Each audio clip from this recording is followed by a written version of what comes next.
right, welcome to Artistic Independency Sports Network Special. I'm your host, John Behrens. And I'm Joshua Perkins. All right, today, well, we kind of come to the end of the NFL season, and college is already behind us, so why not just wrap up the season by bringing back Bob Rose of Canal Street Chronicles. We had him around mid-season the first time and liked it so much, had to bring him back. Hello, Bob. Guys, there's not many that like me enough to bring me back, so I appreciate the opportunity. I hope both of you are doing really well this morning. Yeah, like you said, last time was under better circumstances, but yeah, we're doing pretty good. I'm taking it one day at a time, so. Yeah, I think that was a heartbreaker for all the Who Dat Nation. Yeah, there's no doubt about it. And yeah, this franchise is littered with postseason near misses and heartbreak finishes to the season. I mean, heck, you look at last January and the way that their year ended against the Minnesota Vikings on the final play. But this is one. I think that this is one that's going to stick with New Orleans Saints, not only fans but players and coaches for a long time. And this has a different feel to it. Now, I'm sure you both have a good feel, throughout the social media world. You hear a lot of different things thrown around, and I myself have thrown around, some words that I'm frankly not willing to take back. Without getting into conspiracy theories or anything like that. The NFL officiating stinks. And in my opinion, there should be a major investigation, not only in every single black and white striped official, but all the way up into the league office that hires them, and to interpretation of the rules, et cetera, et cetera. As I said, since the Saints-Rams game ended, it's a shame we even have to have this conversation. Oh, absolutely. Because these were two terrific football teams on the field. And they played a good, hard game against each other. Obviously, both teams made some mistakes to leave opportunities for the other open, but you're going to have that. A championship game should not be decided off the field, and that's what I consider the referees. If it's I accept human error, I do, but there was no more clear-cut error, intentional error, in my opinion. Than not just the infamous pass interference non-call, but a few calls during the course of the game. So like I said, it's a shame that the conversation even needs to take place after a great game between two great teams. Oh, yeah, and, you see other reports coming out, like 4 of the 6 officials were from Los Angeles. One of them played for the Rams back in the day. So. I heard that, too. So, I mean, like you said, barring conspiracy theories, it's just a really bad black guy for the NFL. So. Yeah, it was, and it taints the Super Bowl. It does. And, many of us that have had issues with officiating over the years for one reason or for another, all of us had our own individual theories and accusations, but we all had the same underlying fear. And that was exactly what happened almost 2 Sundays ago. And that a championship game was decided by, an officiating miscue, for lack of a better term. And it leaves a bad taste in everybody's mouth. The Rams included. You think, many of the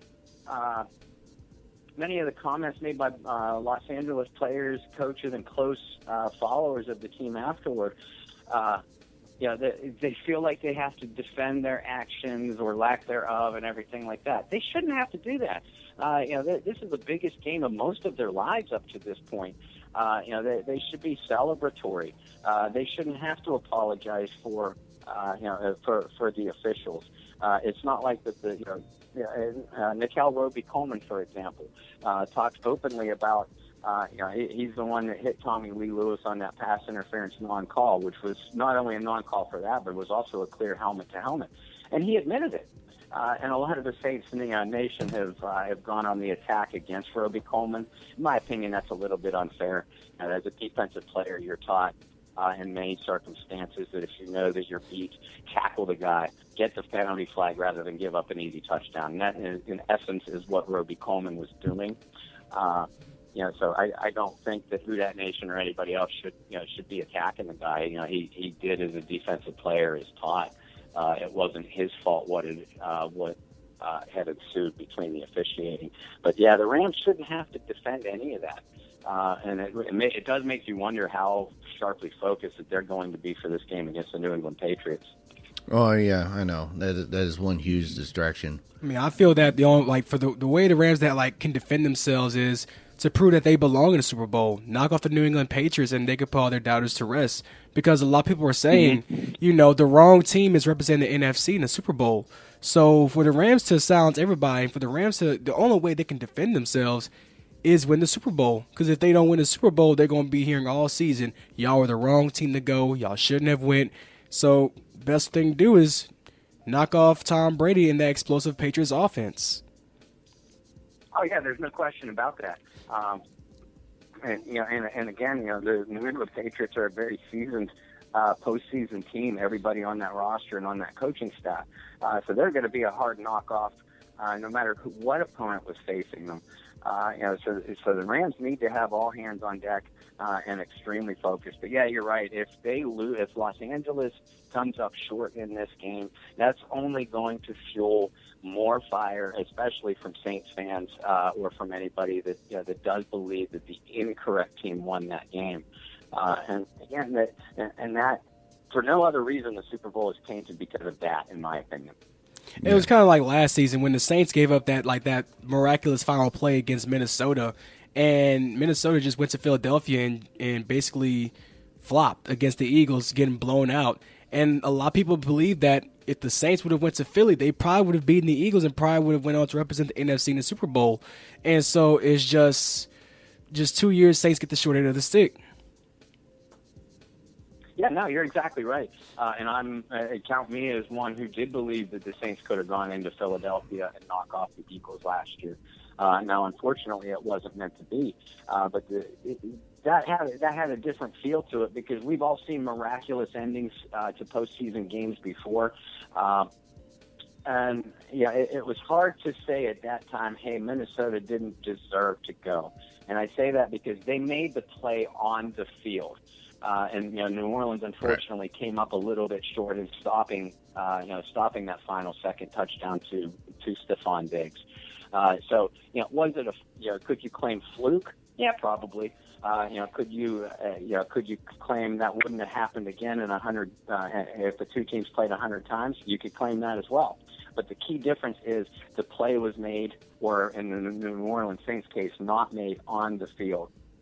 So that's why I think that this particular ending has left a far more sour taste in everybody's mouth. Yeah, in fact, I believe it was Thomas Morstead who said after the game that last year they felt like they got beat by a player made a play, their players didn't. This just feels a little bit dirty. So it's like it's decided by like a bad call. And like I was saying like last week, I could see this is the type of call that was made during a regular season. But this is a game that determines which team goes to the Super Bowl. It's the biggest game of the season in the conference. So, what's the disconnect, Mm-hmm. And I also, one of the other great questions I hear passed around is what's the point of having the guys in the booth and then the people in New York if you're not going to use them? To me, that's like one of the perfect times where you should use. Like my thing about it is, why you wait till after the game? Like, why you go through the trouble to wait till after the game to call Sean Payton and say, hey, we messed up, we blew the call? And because the referees are not the only ones seeing the play. You got the people in the booth seeing the missed call, and you got the people in the league office seeing the missed call because they watch the games too. So why you wait till after the game to go ahead and call Sean Payton and say, hey, we blew the call? And to make matters worse, you choose not to do a press conference on it. You choose not to come out about it. You just say you acknowledge the error.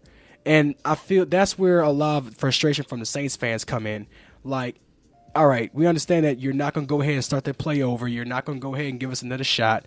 But at least acknowledge the fact that y'all messed up. Like, at least, come out and say something about it and not just say, oh, we acknowledge the error, and then you're going to fine Roby Coleman $27K for the helmet-to-helmet missed call that you put. Because it's not only a pass interference that they missed, that's what everybody's talking about, but it's also a missed targeting call, missed helmet-to-helmet. Yeah, and those are rules that, the targeting and helmet to helmet in particular, which, by the way, Breeze was also hit in the helmet, very clearly hit in the helmet on his overtime interception that set up that game-winning field goal for Los Angeles. And hey, guys, you know as well as I do, we could talk for the next until the Super Bowl on Sunday about the officiating.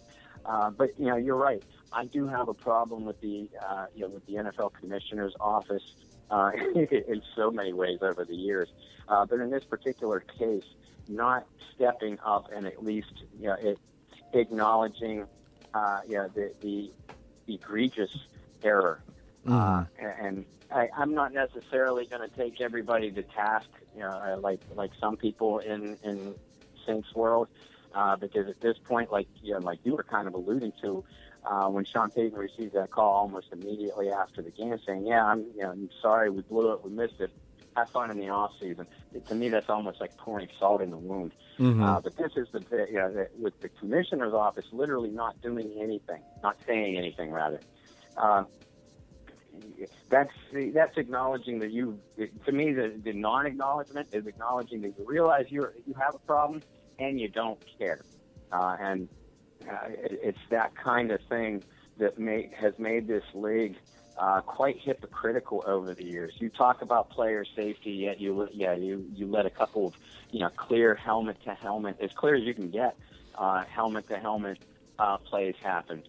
In a league where you make players turn around and play on a Thursday night after they have just played beat up their bodies on a Sunday, just for TV ratings, et cetera, et cetera. We could go on and on. I hold the individual officials on the field that Sunday responsible for that particular day, but I hold the commissioner himself and the highest officials in the league office responsible for the quality of the game right now, and that's what's suffering. Yeah, absolutely. I do have a question though for you, Bob. When we look at the New Orleans Saints going to next season, looking at all the guys that are going to be returning, could we be seeing pretty much the most vengeful team in the league next season? And I'm saying, could we be seeing in the New Orleans Saints? Could we be seeing the ultimate great white shark next season?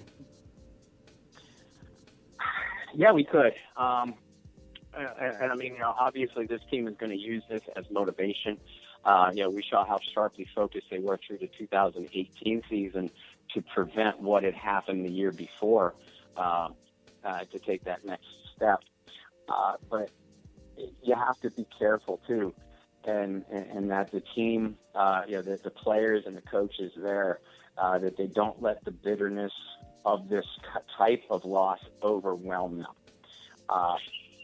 The easiest thing to say is that, this team is going to come out, and I think you give a great, accurate description when you call them a potential great white shark.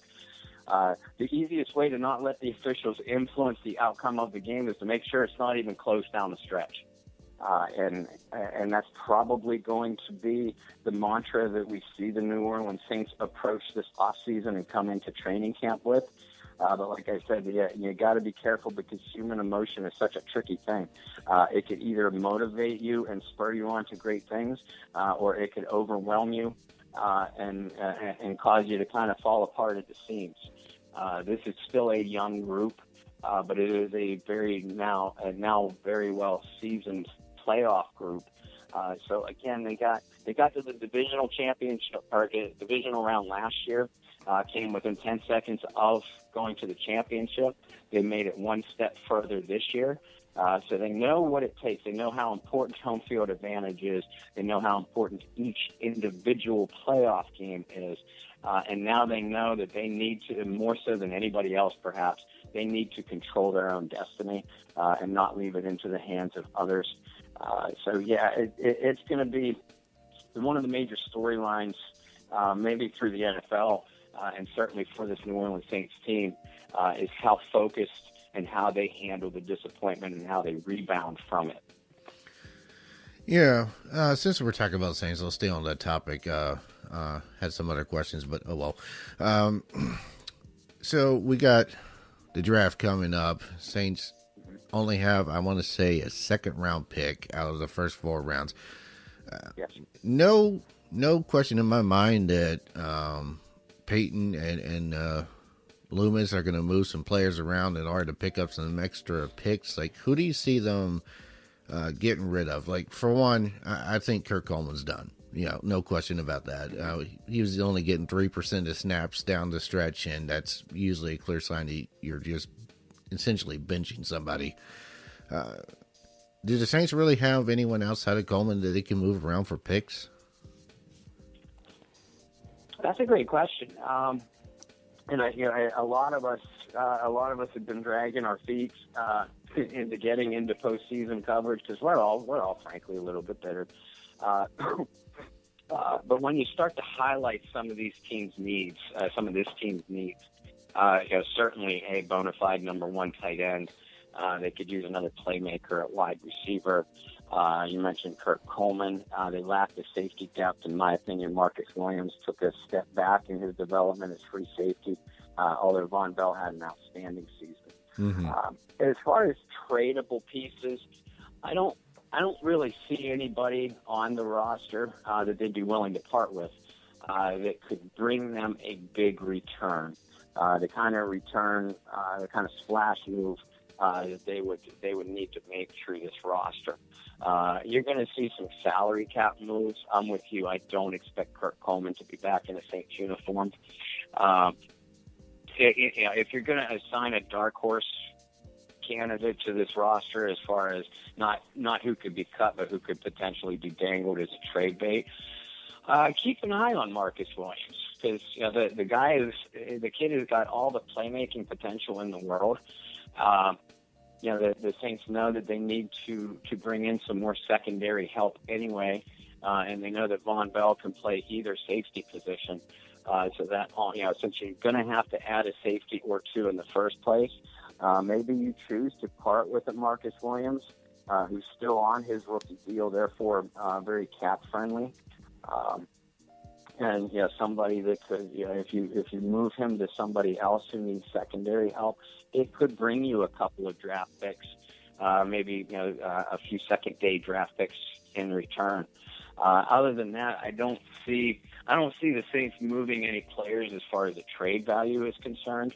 I do see them juggling some contracts for salary cap purposes. Drew Brees, for example, has a $33 million cap hit coming up this year.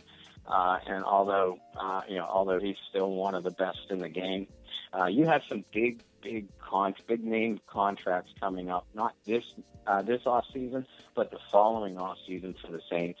And if they're going to be contenders over a longer period of time or over a sustained period of time, they need to really start looking into locking up those guys right now.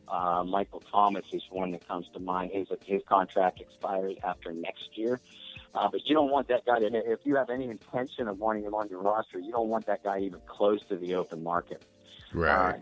So I think what New Orleans is going to try to do is focus on locking up some of their young stars for longer-term deals now, and be very regimented and specific in their off-season needs. We'll mention tight end or perhaps another playmaker at wideout, some secondary help.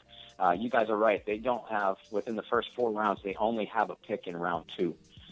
So they're really going to have to hit on some late-day selections and be very frugal in their free agency spending, because although Mickey Loomis, the general manager, has always pulled it off before, you don't want them in salary cap hell, even once Drew Brees does step away, because you want a roster that's built to win for a sustained period of time.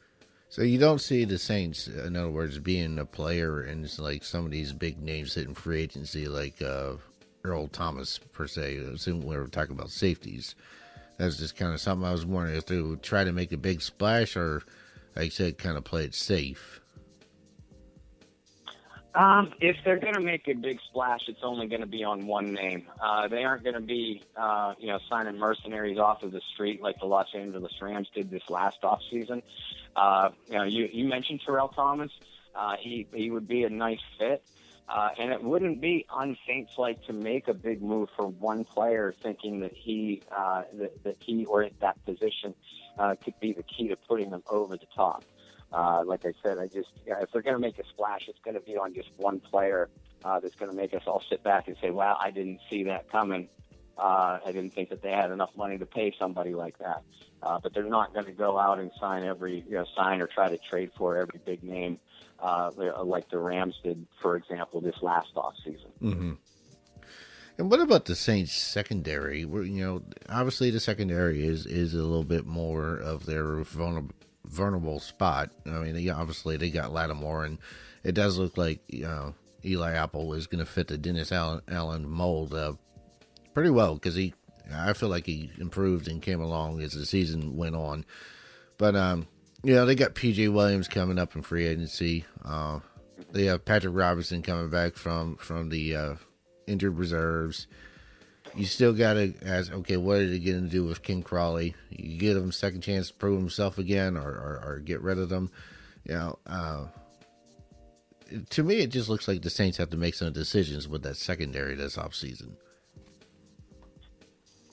Yeah, they do. As well as this defense has played at times, really over the last 2 years, the secondary remains, at least on this current roster, as its biggest weakness defensively.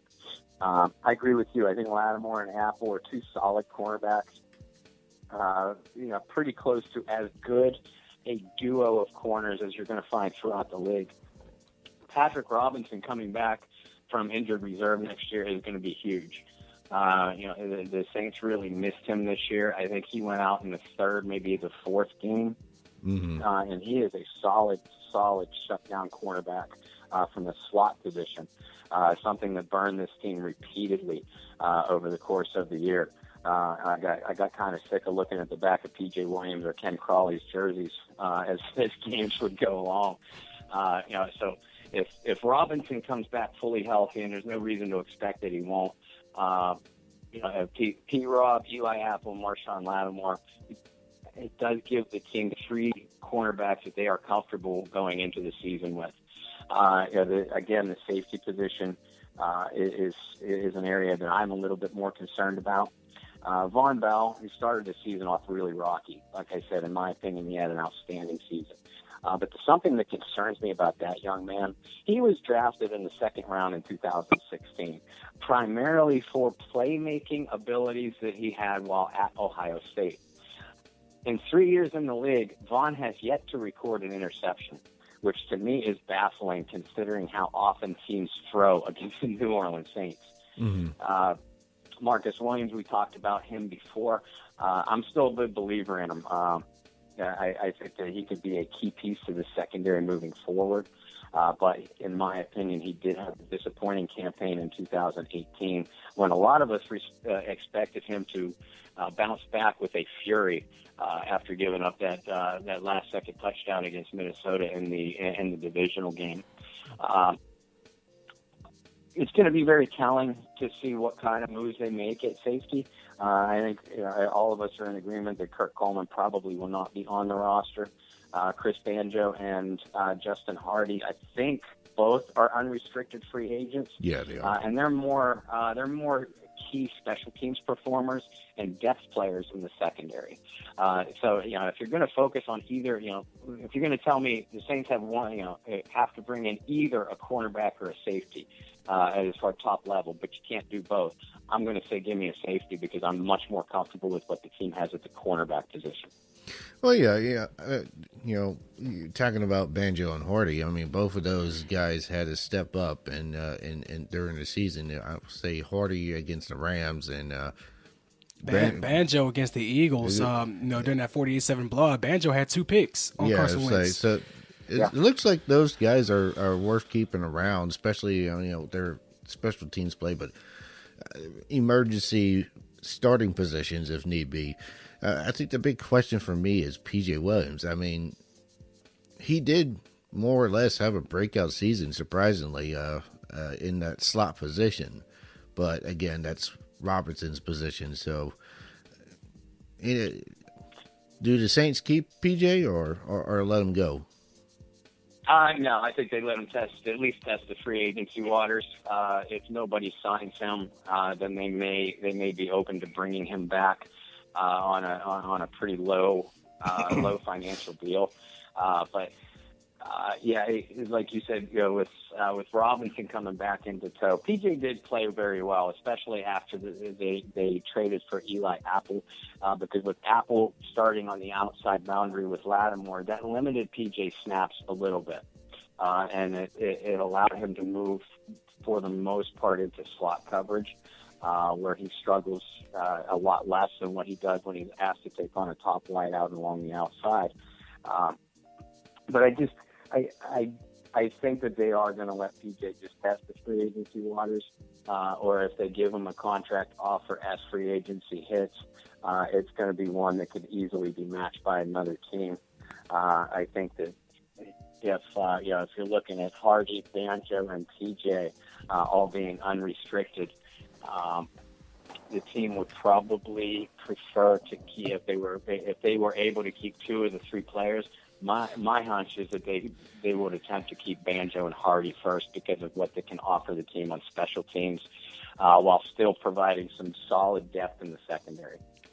Okay, well, moving from the secondary to the front seven, which the front seven had an amazing season, what can we expect from Marcus Davenport going forward and, Sheldon Rankins?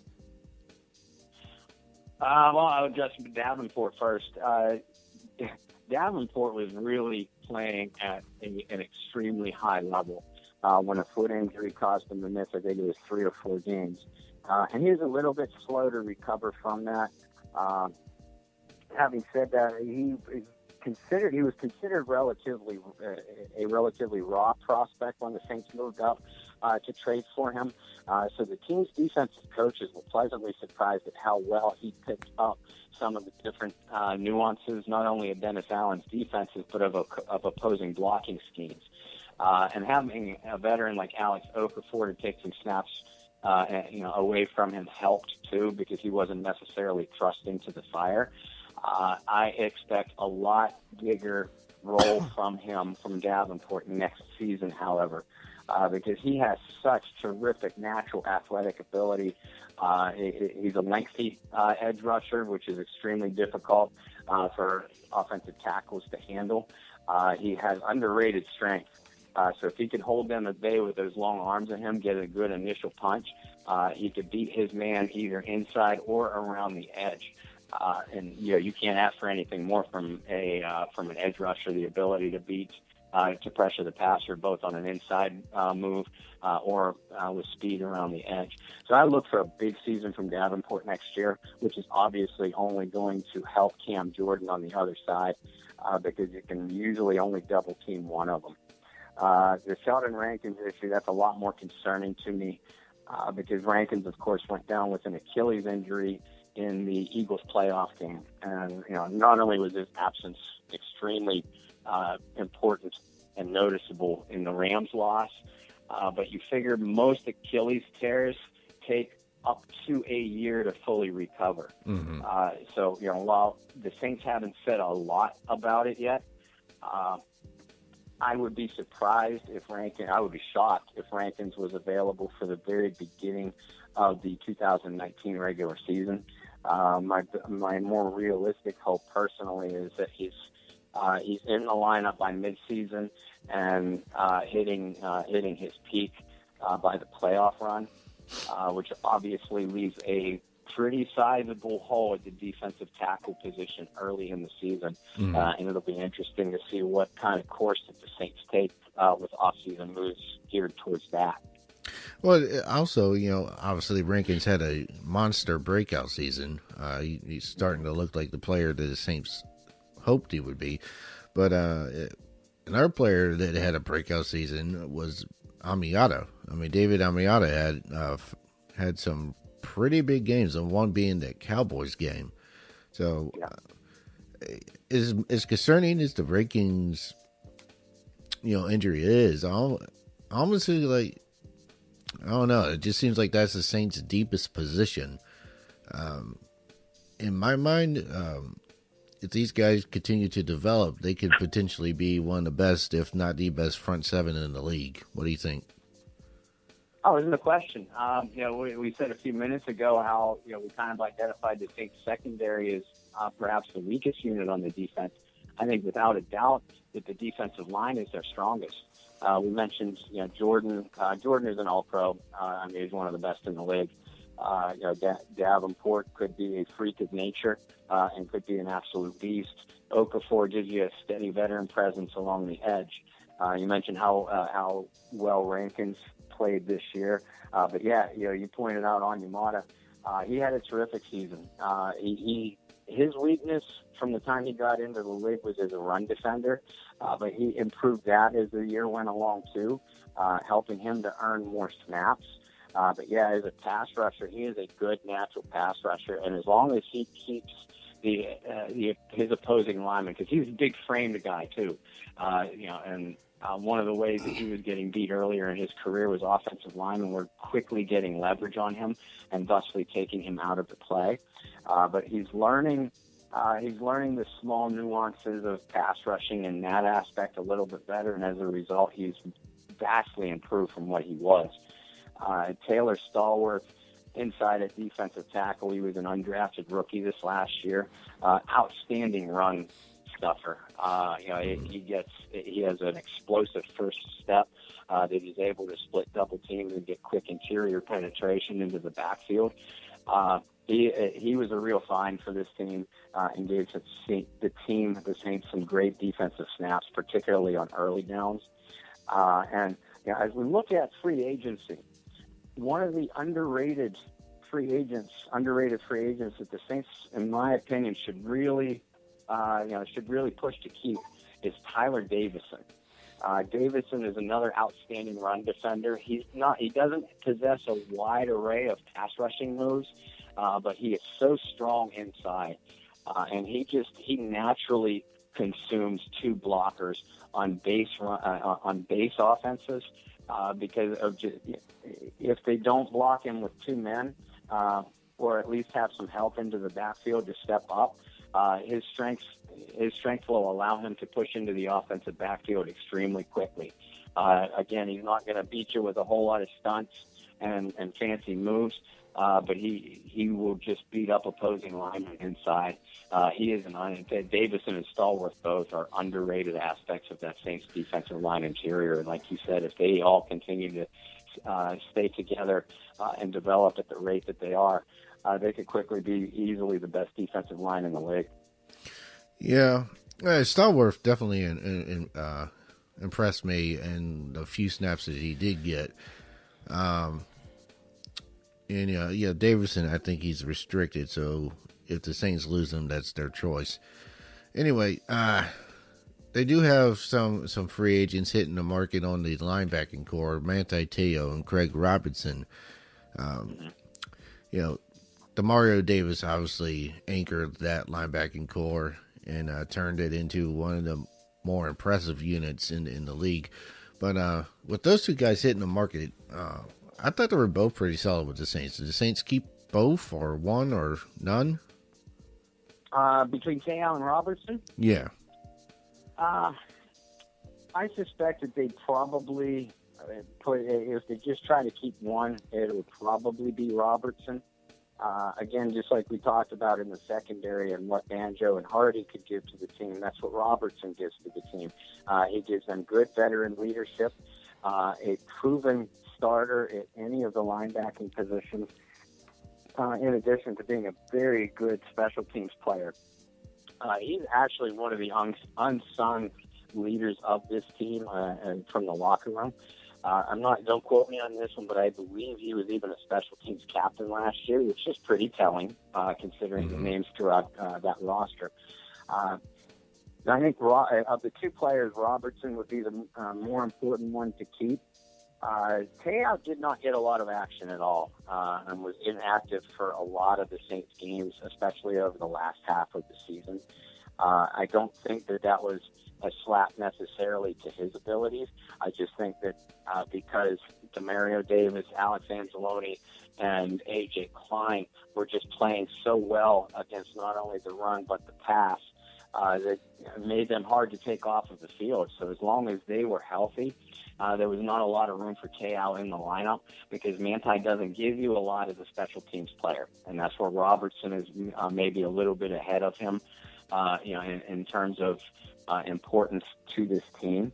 Te'o has always been a very good early down linebacker, plays the run extremely well, good opposing blocker recognition, and can fire into those gaps. He has been weak against the pass, particularly in man coverage. And again, that's why he couldn't crack the lineup, because Davis, Anzalone, and A.J. Klein are all every down type of linebackers that could play the run and pass equally well. So I would be a little bit surprised to see Manti back in a Saints uniform, unless he basically comes to them and says, look, this is what I'll agree to, a fairly low salary. I want to stay in New Orleans, and I want to be part of what you're trying to build. That might be a different story, but I would expect to see Manti Te'o in a different uniform. Craig Robertson, however, has already said that he would, he's joked in the past that he would play for next to nothing to stay here. So the Saints might not be able to oblige him on the next to nothing thing, but I could see Robertson remaining in town on a very team-friendly deal. Continuing to play well on special teams and providing some important depth for those linebackers. Well, let's shift gears to the offense, specifically the tight end, since there has never really been any depth in the tight end position, and then Ben Watson has already announced that he's retiring. The Saints need a catching tight end, and who should they go after? And as far as Dan Arnold is concerned, should the Saints keep patience with him? Their tight end position is a mess, if I had to describe it in one word. Ben Watson is going to be missed for as much as locker room leadership as well as his on the field presence. But he was well past his prime.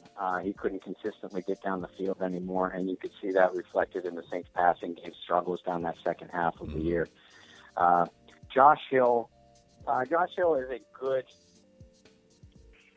he's a good depth guy.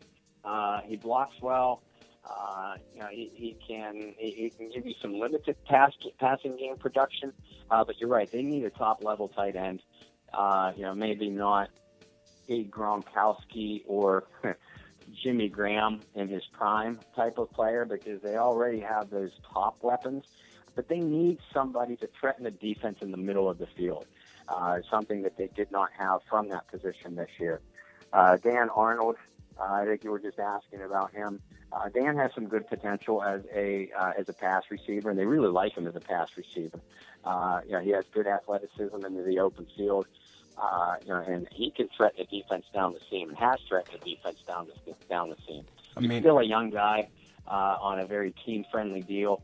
So I certainly think, unless they bring in a bunch of tight ends and Arnold just gets beat out, I think that him and Josh Hill, will remain on the roster, but they have to be his backups. The Saints have to if not their number one priority, it has to certainly be in the top three. They need to bring in a starting caliber tight end, and not only a guy that's going to stretch the field in the passing game, but a solid blocking presence as well, so that way you're not predictable when you do line up in your base offensive formations. Some mumblings about, hey, could Jimmy Graham return to town if the Packers release him? That I wouldn't be surprised to see that. But I almost certainly believe that the Saints will target their second-round pick with the best tight end or wideout, outside flanker, either flanker or tight end position with their number 2 draft pick. Again, it has to be a position that they address with the highest priority. Whether or not they bring in a veteran or not, I don't think that there's going to be a lot of big names in their prime at tight end available in the market. So you're not going to see a lot of money spent there in free agency, but we will see a couple very recognizable names brought into town. Going to the receivers, since while we're on the topic of tight ends and the receiving core, as you know, the Saints made a splash signing Dez Bryant, and I believe on his second day of practice he went down with an Achilles tear. And it seemed that the Dez Bryant experience may be over. But in your opinion, will we see Bryant suit up for the Saints next season? No, no, I don't think Dez will. I realize that a lot of people are saying how close of a relationship, or that he has a good relationship with Saints coach Sean Payton, and that may be true. But yeah, Dez still believes that he is, and this is why I was sort of against the signing at the time. Dez still believes that he is a number one wideout. Of course, that belief had him sitting out of the game altogether until nearly midseason when the Saints did bring him in. With the Achilles tear, unlike the time of year that it happened with Sheldon Rankins, with Dez, his Achilles tear happened early enough in the year that he should be ready for training camp. I haven't heard anything otherwise. I have a hunch that they're content with what they have as far as veterans in their receiving core. Because we talk about Dez Bryant being out, Cameron Meredith had a disappointing season as well, and they brought him with high hopes, brought him in as a free agent this last year. He was just very slow to recover from a devastating knee injury, and they ended up putting him on injured reserve. Obviously, the team has Michael Thomas, one of the best weapons in the entire NFL, so your receiving core is going to be built around him. They really, really like Traquan Smith and Keith Kirkwood, a couple of rookies. They didn't develop – they developed well. They just weren't consistent this year. But I think that they have the utmost confidence in them that they're going to take the next step as far as their development and be consistent producers. So if that happens and if they feel confident that that's going to happen, that's why I don't think we'll see a lot of big moves or big name moves made at wide receiver, because you still have Ted Ginn Jr. there as well, and you have Cameron Meredith coming back. So unless Dez agrees to play for a pretty low salary, and I know I keep saying that over and over, but I also realize they're right up against the cap number. I would be shocked to see Dez come back in a Saints uniform unless it was on a one-year prove-it-to-me deal. Where he might be able to put up the big numbers he still thinks he's capable of being, so that way he could hit the free agency market in 2020, hopefully looking at more dollar signs. And so now, what about Ingram? He's hitting the market this year. Yeah. My opinion, I would love to see Mark Ingram back in a New Orleans Saints uniform. Mark is a well-loved and well-respected teammate. Every guy, pretty much every guy, vocalizes how much they love him, and he seems to have an extremely close relationship. Even with his competition in the backfield for carries, Alvin Kamara, he has been as responsible for Kamara's development as anybody. In my opinion, though, I don't think the Saints will be able to afford Ingram. He is a very underrated every down back. He is not only capable of picking up tough yards between the tackles, but he has the athleticism to get around the edge and to make plays in the open field. He's an extremely good pass blocker on blitz pickups and things like that. And he's an underrated receiver. He has worked hard on that through his career to be a better receiver, because you couldn't say that about him his first couple of years in the league. So Mark may feel that he may look throughout the league and find that he has an opportunity to be a bona fide number one back elsewhere. And if he sees that, then there is no way the Saints will be able to afford him number one running back type of money, not with the other contracts that they have coming up in the ensuing seasons. Mm-hmm. If they can get Ingram for around the market value, for a back of his statistical production, which are two different things. His statistical production kind of dictates that he's going to be worth a market value of about $4.5, maybe $4.8 million a year. If the Saints could get him at that price, for maybe a 2 to 3 year deal. That'd be the only way we'd see Mark Ingram back in New Orleans. Otherwise, I personally expect, and it disappoints me because I would love to see him end his career here and see him continue to do what he and Kamara have done for to opposing defenses in the last 2 years. But I think Mark Ingram will be playing elsewhere in 2019, which means that the Saints would then have to prioritize getting another running back to take some of the carries away from Kamara for the next season. All right, let's shift gears to quarterbacks. As we know, Drew Brees is going into the final year of his 2-year, $50 million deal, and I feel now that it's getting closer to the time to where the Saints need to start finding their next franchise quarterback, somebody that Drew Brees can pass the torch to. So, my question for you is, what should the Saints do about Teddy Bridgewater? Well, a lot of people don't think that Bridgewater will be easy to re-sign. I'm of the opposite thought. If you look throughout the league, there aren't a lot of teams in major quarterback need right now, and the ones that are surely going to target a rookie with a high priority round or high priority and high round draft choice. So that leaves Teddy in a little bit of a quandary. He certainly wants to be a starter in the NFL. He has proven that he can be a starter in the NFL. But the thing about Bridgewater is the Saints didn't give up that third-round draft choice late in the summer lightly, basically for a one-year rental, not if they could help it. So if Bridgewater, I'm sure they'll let Bridgewater make his calls and make his rounds throughout the league. But I feel pretty confident that the Saints will be able to retain him. Because if you're Teddy, you got to be looking at it like this. Do I want to go to a team that absolutely needs a quarterback right now? They're going to bring me in, but they're also going to bring in a younger guy. He's already experienced that with Sam Darnold and the Jets, where you knew pretty quickly Teddy is not going to be the starter here. Or are you going to potentially stay in New Orleans? You make a lesser salary, at least for the next couple of years, if you sign a deal like that. But you know that even if Brees plays beyond next year, it's only going to be a year or two. Teddy's 26 years old. He has still got his full career ahead of him. And that's where I think the Saints have the advantage over the rest of the league. I don't really see anybody else running to Teddy Bridgewater and saying, here's an $80 million contract for the next 5 years to be our starting quarterback. If that happens, the Saints will wish him good luck and let him go on his merry way.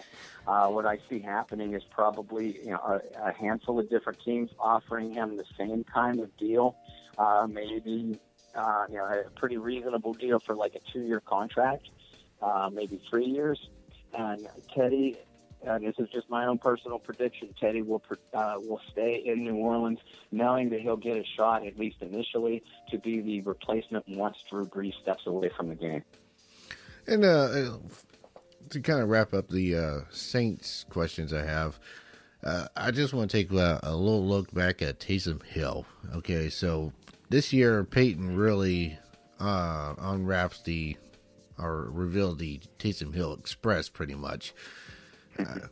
Which to me, it was just amazing. I've never seen a quarterback used that way, the way that Peyton has really just kind of shaped this. And you saw some other teams attempt to do it, but do it poorly. What do you think? How do we develop this to be more effective? Obviously, Taysom Hill is not going to be the next starting quarterback of the Saints, but at the same time, he's too valuable to just keep on the sideline. Yeah, they have, and Taysom Hill has certainly earned the snaps within the Saints offense because of his versatility, and I appreciate you giving the credit that you did to Coach Payton for using him in that manner, because you haven't heard a lot of people throughout the league doing that. Like you said, you don't see players being able to do that from any position, showing that kind of versatility. And Peyton is one of the more ingenuitive minds, offensive minds in the NFL. So you better believe in the off season he is going to figure out new ways to use Hill. And we actually saw that towards the end of this regular season and heading into the playoffs. We saw Taysom, he continued to take snaps from the Wildcat formation, but he began to trust him a little bit more in throwing the ball, especially down the field, which just gives the defense and defensive coordinators one more element to try to defend against him. Absolutely. Because early in the season, realistically, when Taysom lined up as quarterback, you knew that the Saints were not going to pass the ball. So I think they're going to work on trying to refine his passing abilities, completely knowing that I agree with you, there is no way Taysom Hill's future in the NFL or with the New Orleans Saints is at quarterback. But if they can refine his passing skills just a little bit to make him a gadget threat when he lines up in the Wildcat, that's going to widen the Saints' offensive play calling a lot when he is in the game.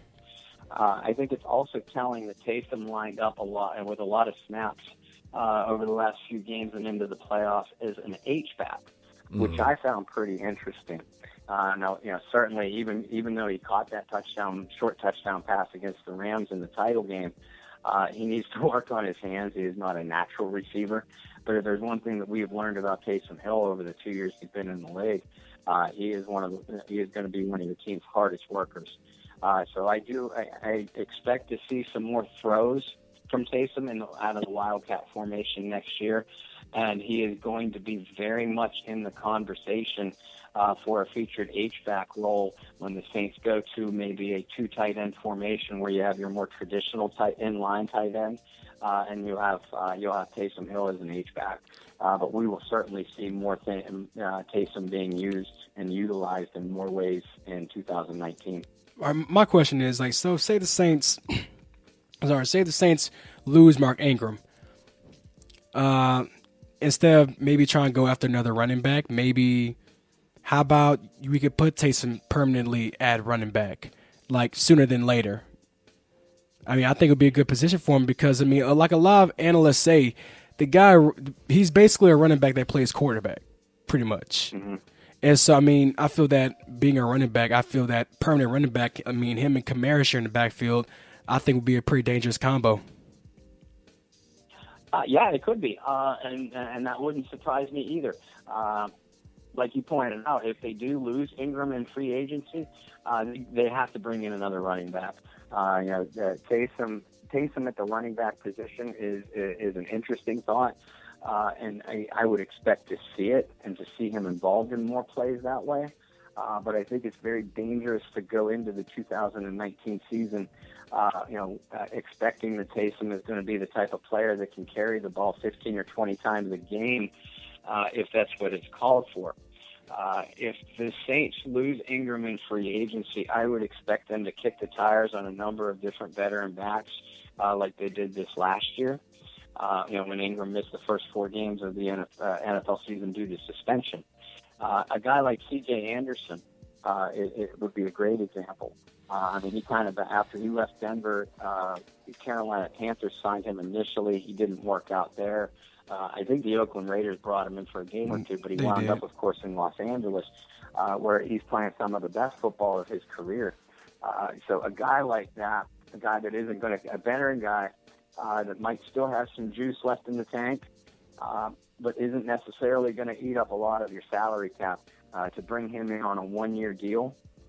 That way you can still use Taysom in some running back position roles, but you don't absolutely have to have that be a success for your team to be successful because you have a fallback option. And we also know how easily teams can pick up bona fide starting caliber running backs in the late rounds of the draft as well. So if the Saints lose Ingram, I do expect them to bring in another veteran or two. But I also expect another shot, late in the draft, which is kind of a Sean Payton special anyway. He has been known to hit on skill position players, wide receivers, and running backs either very late in the draft or as undrafted free agents. Yeah. So I wanted to kind of shift gears one last time and to kind of wrap this thing up is kind of look back on the season as a whole. I think most football fans would agree that from a football perspective, the NFL season was a bit bizarre. to say the least. Lots of busts, teams that came in with a lot of hype and just completely just flopped, like teams like the Jacksonville Jaguars, Minnesota Vikings, Carolina Panthers starting off 6-2, and they went on to like lose their next 7 in a row. Yeah, it's there's a lot of players that and no, that the most baffling thing about it was how during the offseason, during last year's draft process, the scouts and the recruiters, they pretty much worshipped guys like Sam Darnold and Josh Rosen and Josh Allen, and they were hard as far as critiquing Lamar Jackson and Baker Mayfield, saying that those two would be bust, they wouldn't make it far in the league. And you look at it, the tables have turned. Baker Mayfield and Lamar Jackson were among the two best rookie quarterbacks in the league, and Sam Darnold continued his problems from college, turning the ball over too many times. Josh Rosen couldn't get comfortable in the pocket out there in Arizona. Josh Allen, very inconsistent. And so it's basically in NFL this season. It was the unexpected, and I feel that in this free agency period and in the trade deadline and in the draft and going to next season, it's going to just keep getting even more bizarre. Yeah, and that's why the NFL, and despite what we were all saying earlier in your show about officiating and everything like that, this is why the NFL remains such a highly watched game and such a highly watched product, because of the sheer unpredictability. Like you guys said, who could have predicted what happened to the Jacksonville Jaguars this season? Whether the Panthers would just completely bottom out on their season after such a hot start. So if you're a fan of pretty much any franchise, a month from now, as you're leading up to the draft, you feel like your team has a bona fide chance. Even if you don't like the off-season roster moves, that's why Sean Payton and Mickey Loomis, et cetera. That's why they get paid to do this, and we only get we can only sit here and talk about it in the form that we have. So the unpredictability and just the bizarre nature of the turns and twists that an NFL season takes, that's what makes this such a highly watched and highly entertaining product. And there are a bunch of questions throughout the league that are going to be extremely intriguing for even the average fan. I, for one, am looking at things like how much are the Cleveland Browns going to be improved next season? All these young players that played so well down the stretch this year, are they going to be a bona fide playoff contender? How are the contenders that fit your usual contenders that have had the last couple of years as down years for them? Are they going to be able to rebound? Teams like the Denver Broncos, the Atlanta Falcons, things like that. What kind of surprises are we going to be in store for? Are there going to be any major trades in the draft? Well, not if. We always see major trades in the draft. Who is going to be the movers and the shakers in the draft? So many questions, and we could literally, as you guys know, we could literally make a list of 5 very intriguing questions or issues for all 32 NFL teams. This off season. The off season is, for what we do, as you guys know, the off season is every bit as entertaining as what the regular season is itself. I feel like a bold prediction that I have for next season about the Cleveland Browns is that I see Cleveland probably taking the AFC North next season. That is my bold prediction. I see the Browns taking AFC North next season just due to the type of team they have. And, if they keep playing the way they're playing, they'll definitely be division champs. And this is a team that could probably make a run in the AFC if they stay together as a team and if they stay on the same page. Oh yeah, and I for one would love that. And I'm like you. If I had to sit down and make early predictions for next season, I would at the very least have the Cleveland Browns strongly contending for the playoff spot. And I could see them coming out of that NFC North. Pittsburgh is a mess. Cincinnati is even more so. And Baltimore is extremely young on one side of the ball, and in need of a youthful overhaul on the other. So they might be somewhat vulnerable next year. throughout an AFC conference that obviously has been owned by New England.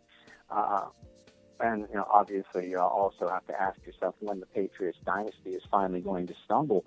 But every other legitimate contender in that conference all have major question marks coming into this off season, let alone next season. So yeah, why wouldn't the Cleveland Browns be able to make a major move into playoff contention? I agree with you.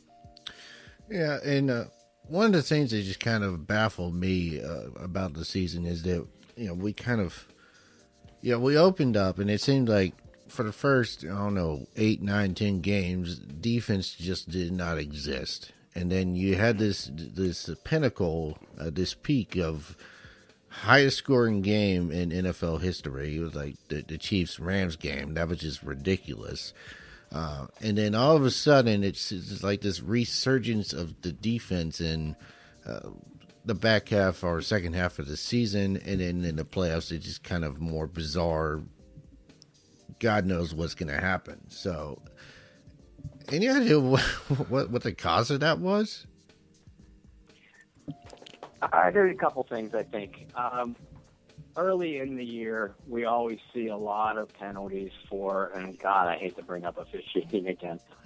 We always see a lot of penalties, especially in the secondary for illegal contact, pass interference, etc. And the defenses seem a little bit slower to develop and adjust to how the games are going to be called and what opposing offenses are going to run against them. I think, and New Orleans is a perfect example. They played so much better defensively over the last half of the season than they did the first, that you could make a case for them being one of the better defensive units in the NFL over the last 8 or 10 games. The numbers certainly bear that out between turnovers forced, rushing yards and total yards allowed, and just the overall and points allowed and the overall disruption. So I think that's a prime case of what we're talking about. The defenses and defensive coordinators are starting to get film on their opponents after that first half of the year. And again, I'll use the Saints and Rams game as an example. These two teams played in November, and same site, Superdome, and the Saints came away with a 45-35 victory, basically a shootout. And while a lot of people were expecting that same result this time around, the game was only played in the mid-20s. And I think each defense surrendered roughly about half the total yardage that they did the first time that they played. Mm-hmm. Was that because New Orleans or Los Angeles were less talented on the offensive side of the ball? No, not really. I mean, much of the faces remained. But that's a perfect example of the defensive coordinators making some terrific adjustments, not only in that game, but throughout the league as the season went along. There are some fine athletes defensively, and we're kind of seeing that bear out. And so, free agency too has a lot to do with it. So many teams add new pieces on both sides of the ball, but we'll focus defensively. They add new pieces via free agency and rookie draft picks, etc. Well, it takes time for those pieces to gel. On offense, you could have a superstar wide receiver that really is only capable of running a few plays off an offensive playbook. But if he can be extremely successful making those plays, he's going to have some productive games. Defensively, team defense is more important than team offense is, especially if you're in pursuit for a championship. So I think that we're seeing these free agents and rookies kind of gel at the halfway point of the season, and as long as they can stay healthy, it's the team. It's always the teams that are playing better defensively as you go as you're going into the playoffs. Yeah. It was definitely a very interesting season to watch. I'm excited to see what new rules the NFL comes up with for next year. Seems like they come up with some new controversial rule every year now. But that does it about for our questions. Where can people find you? Well, first of all, I want to appreciate you guys giving me the opportunity to come on with you. It's always an honor. So I want to thank you both for that. But anybody that wants to follow me, I can be found on Facebook at Bob Rose or Twitter at BobbyR2613. My articles are published through the Canal Street Chronicles, also found on Facebook, Canal Street Chronicles, or Twitter at St. CSC. And if any of your listeners haven't checked out my Wednesday show, my Wednesday podcast, the Bayou Blitz, check that out. We've had some terrific guests as the season goes along. Been doing this almost a year now. Got to get you guys on sometime in this off season too, and repay the favor. Oh, absolutely, we'd love to come on. We would love to. But the Bayou Blitz, you can listen live either through the Spreaker app or the Saints News Network or www.saintspodcast.com. And through any one of those avenues, you can also listen to any of the replays of the Bayou Blitz. We typically go on Wednesday night, 9 o'clock Eastern Time and 8 o'clock Central Time. So give us a listen. I'm always open for feedback as well. Despite the disappointing end of the New Orleans Saints season, I think we've all had a very long, good and memorable run, and hopefully we'll make a few more memories along the way.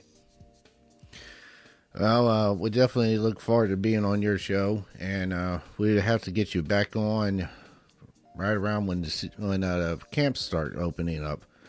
Kind of put the 2018 season behind us and look forward to 2019. So, it'd be my pleasure. That about wraps up our interview with Bob Rose. This has been a Sports Network special. Once again, I'm John Behrens. And I'm Joshua Perkins. Thanks for tuning in. Talk to you next time, Bob. Take care, guys.